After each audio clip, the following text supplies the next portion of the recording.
Shalom, shalom. This video is about the Gospel of John, chapter 8, verse 21 to 24. And it's about the Pharisees' double-barreled prayer regarding Yeshua's death. And it's the second being about Yeshua's destination. I'll read the text for you. Then again Yeshua spoke to them. Yeshua spoke to the Pharisees. I'm going away. You will look for me and die in your sin.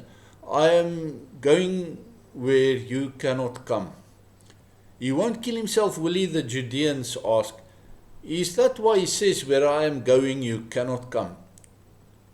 Yeshua said, you are from below and I am from above. You are of this world, I am not of this world. Therefore I told you that you will die in your sins. If you don't believe that I am, you will die in your sins. Yeshua in this debated with the Pharisees, but at this point the Judean leaders joined in the debate with prophetic insight. He won't kill himself, will he? Is that why he says, where I am going, you cannot come? The second part of their prayer is a question to where Yeshua will be going and where he came from. These questions reverberate throughout the gospel according to John. So where was he headed to? Where was Yeshua headed to? And why can't the Judean leaders and the Pharisees also go there? Remember that this debate takes place in the temple courtyard on Shemini Atzeret, the 8th assembly, the day after Sukkot. So the question is, where was Yeshua going to go to? In the Peshat literal meaning, after the Moed, he was going back north, but not immediately all the way to Galilee. But this was not the question. In the Remes application, he was going to his death. And this links to the first part of the Judean leaders' questioning prayer. Was Yeshua going to lay down his life willingly? And the answer is yes, he was going to do so, and he did do that.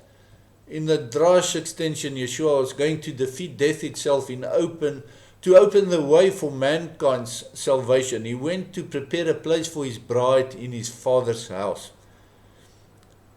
And in the ultimate and short exegesis, Yeshua was going to heaven from where he will return as the conquering King of Kings to establish his reign in order to restore all things in preparation for eternity.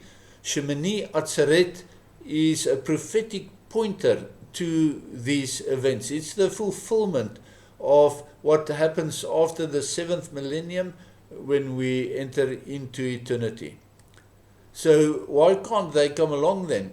They could not come along for the ride because they did not believe and they did not follow Yeshua.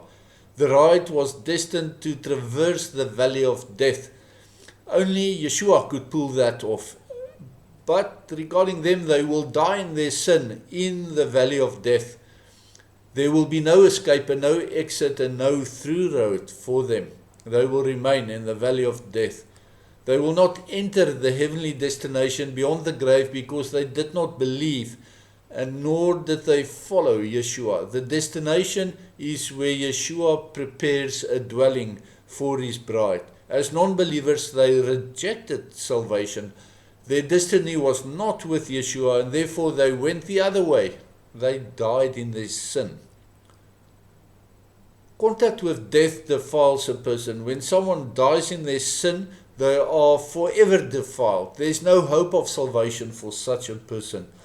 There is no possibility to be cleansed, not to become ritually pure, not ever, for those who die in their sin.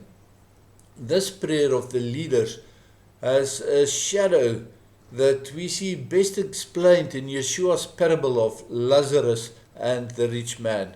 And I'm going to talk a lot about that in the future. You'll see that the rich man refers to the oldest brother from the house of Annas and his brothers who followed and became high priest after him. Okay then, to all people who desire to end up with Yeshua, the command is to take up your cross in order to follow him. If you deny yourself, I not promote yourself in the place of God, but worship and completely submit to Him, then you are heading where He led the way, to life eternal.